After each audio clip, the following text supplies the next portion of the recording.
Hi hello ಎಲ್ಲರಿಗೂ ನಮಸ್ಕಾರ ಮತ್ತು welcome to small little bit channel. So ನಾನಿವತ್ತು ನಿಮಗೊಂದು ಅವೇರ್ನೆಸ್ ಟಾಪಿಕ್ ಜೊತೆ ಬಂದಿದ್ದೇನೆ. ಅದೇನೆಂದರೂ ಬಸ್ ಒಳಗಡೆ ಮೈ ಮರೆತ್ರೆ ಏನೆಲ್ಲ ಪ್ರಾಬ್ಲಮ್ಸ್ ಕ್ರಿಯೇಟ್ ಆಗುತ್ತೆ ಅಂತ.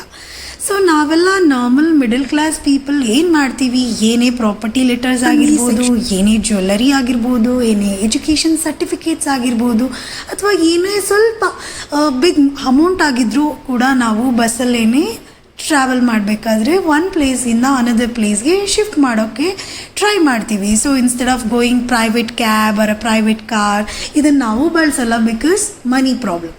ಸೊ ಹೀಗಿರಬೇಕಾದ್ರೆ ನಾವು ಇಷ್ಟೆಲ್ಲ ವ್ಯಾಲ್ಯುಬಲ್ ಥಿಂಗ್ಸ್ನ ಕ್ಯಾರಿ ಮಾಡ್ತಾ ಮೈ ಮರೆತು ನಿದ್ದೆ ಮಾಡೋದ್ರಿಂದ ನಮ್ಮ ನೆಮ್ಮದಿನ ನಾವು ಕಳ್ಕೊತೀವಿ ಅನ್ನೋದಾದರೆ ಯಾಕೆ ಸ್ವಲ್ಪ ಅವೇರ್ ಆಗಿದ್ದು ನಮ್ಮ ವಸ್ತುನ ನಾವೇ ಕಾಪಾಡಿಕೊಂಡು ಇನ್ಕ್ಲೂಡಿಂಗ್ ನಮ್ಮ ವಸ್ತುನ ನಾವು ಸೇಫಾಗಿ ನಮ್ಮ ಪ್ಲೇಸ್ಗಳಿಗೆ ತಲುಪಿಸೋದ್ರಿಂದ ನಮ್ಮ ಮೆಂಟಲ್ ಹೆಲ್ತ್ ಚೆನ್ನಾಗಿರುತ್ತೆ, ನಮ್ಮ ಮಾನಸಿಕ ಹೆಲ್ತ್ ಕೂಡ ಚೆನ್ನಾಗಿರುತ್ತೆ. ಸೊ ದಯವಿಟ್ಟು ಯಾರೇ ಆಗಲಿ ಬಸ್ಸಲ್ಲಿ ಟ್ರಾವೆಲ್ ಮಾಡಬೇಕಾದ್ರೆ ಸ್ವಲ್ಪ ನಿದ್ದೆ ಮಾಡೋದನ್ನು ಅವಾಯ್ಡ್ ಮಾಡಿ. ಸೊ ಇದರಿಂದ ನಿಮ್ಮ ಟೆನ್ಷನ್ ಕೂಡ ಕಡಿಮೆ ಆಗುತ್ತೆ, ಮನೆಯವ್ರ ಟೆನ್ಷನ್ ಕೂಡ ಕಡಿಮೆ ಆಗುತ್ತೆ. Anyways, thanks for watching my channel guys.